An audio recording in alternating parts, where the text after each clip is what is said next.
За Nord Benz өөрөө буулгагч автомашины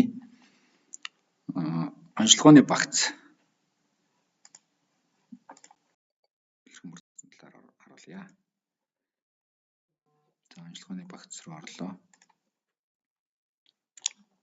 Өөрөө буулгагч энэ дээр байсан. За ийш орлоо.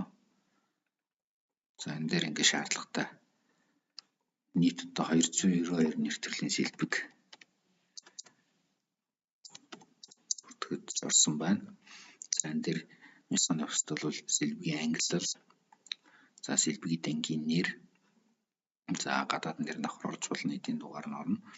За тухайн барааны сэлбэгийн одоо санхүүгийн бараатай холбогдсон одоо юу байна те, санхүүгийн бараа одоо зөвхөн цагаан арзгар певр шланг гэсэн байна. За ингээд мөвт шлангны хар певр гэдэг ингээд мөвт гэдэг ингээд ерөнхийдөө санхүүгийн бүртгэлтэй ингээд холбогдсон тохирох бараануудыг ингээд холбоод өгдөг. За дээрэс нь нэг удаад хэрэглэгдэх тоош их нь ордог. За нормтой бол норм. За одоо жишээлбэл консны доод аппарат гэхэд 80,000 км яваа солиноx нормтой байна.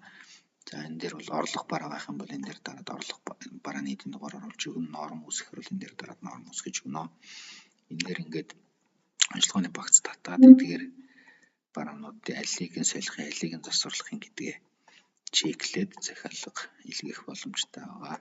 За Nord Benz машинууд өөрөө буулгагч машины хувьд бол яг үндсэн автомашины каталог, парц каталог нь бол байдаггүй учраас эдийн дугаарууд нь бол ерөөхдөө энэ манай зах зээл дээр судалдаж авсан сэлбэгүүдийнхаар л орсон байдаг. За хөдөлгүүр болон хороодны парц каталог байгаа. Яг автомашины үндсэн сэлбэгийн парц каталог нь бол одоор байхгүй байгаа. За онцлогооны багц нь ингэж орсон байна.